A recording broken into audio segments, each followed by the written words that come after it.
akin, grabe, isa sa pinaka-inspiring na stories dito sa Live Good guys. Sa Diamond Leader ka talaga naman ang pagkakaroon ng kwento niya, nakaka-continue talaga. Tulungan na natin pagkadalhin, no? Grabe.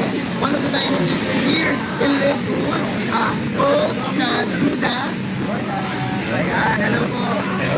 Ayan, Coach, bigyan tayo ng mga tatlong tanong. Mabilis ang tanong, mabilis ang sagot lang, ha? Yes. First question, ano yung mga dapat nilang abangan sa Live Good ngayong 2024? Okay. Abangan. Marami. Actually, on the first day na nag-join ako sa Libon, sinasabi ko na ito at nung una pa maraming iiyak na multi-level marketing at maraming magpapasukan at mag-jump sa Libon. At nangyayari na po yan. Nangyayari pa rin. And napakaganda dito kasi ang dami nang natutulungan, marami nang napagong buhay, isa na po. Ayan, second question po, Coach. Ano po yung mga masasabi nyo sa mga affiliate member na hindi na nagtutulay sa Live Good na nalaglag na rin? Okay, sayang naman. In fact, si sa GC na kasama ako na maraming nalalaglag. Masakit sa puso kasi hindi nila inaaral. Alam ko, yung mga hindi nagsusubscribe, hindi nyo po alam kung ano po yung opportunity na pinabayaan nyo. And dito, ang dami mababago. Sabi ko nga, iniisip ko kasi si Live Good, darating yung time, everything Live Good touch turns again. Lahat mapapasok natin by numbers. Nung unang paman, tingnan nyo naman yung statistic by subscription, di ba? Sa Costco, SNR. Yun na po yun eh.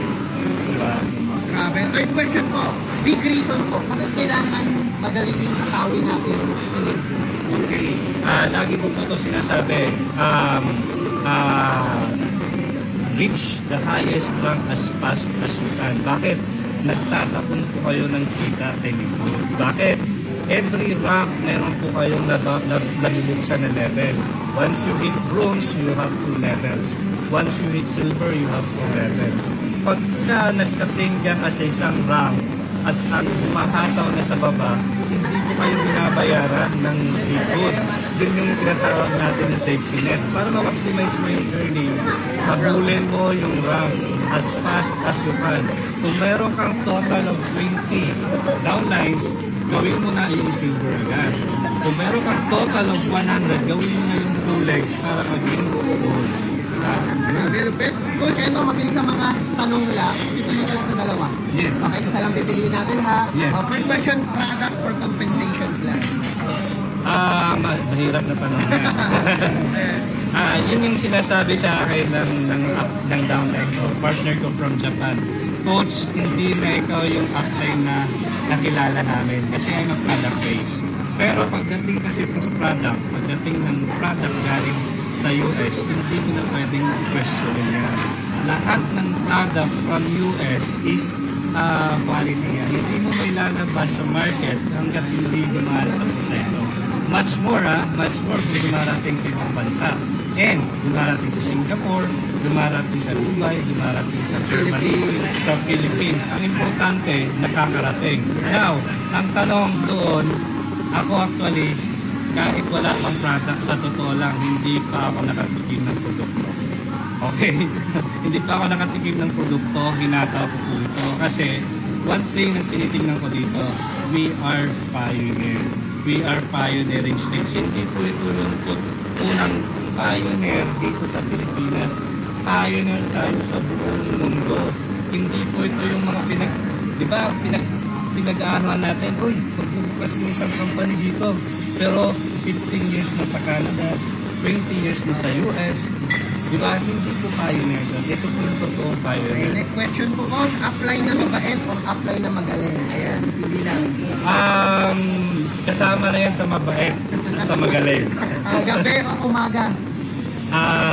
Umaga. Malayo or malapit? Malapit. Offline or online? Online. Kotse muna or bahay muna? Kotse at bahay. Hindi, may bahay na ako. Kotse na ngayon. Super red or super green? Hindi ko pa natikman yan. Part-time or full-time? Sa ngayon, part-time ako. Okay, and the last question po, Coach, kailangan mong sagutin ito. No? Medyo pag-isipan mo ito na mabuti. Huwag ka mo mag-pressure. Pipili ka lang sa dalawa. Is it sex or chocolate? sex. Ay, hindi ko pinag-isipan. Ayan, thank you po. Can we have last parting words? Parting word po. Last parting Para sa Okay. mga affiliate member ni Live Good. Sa lahat ng mga affiliate members, huwag niyo pong iasa yung pangarap niyo sa ibang tao. Sa lahat ng mga banners dyan, mag-direct po kayo. Hindi niyo po kailangan magantay ng isang buwan. And every after a week and week, meron po kayong kikitain and napakasarap yun. Diba? So, sa mga nagbe-negative, huwag po kayong makikinig doon sa mga negative na mga tao. Kasi sabi ko nga, kayo ang bubuo ng pangarap nyo. Kayo yung magpapakain sa pamilya nyo and hindi po sila. Diba? So, see you at the top. Yes, thank you. Yes. Yes, Salamat po. Thank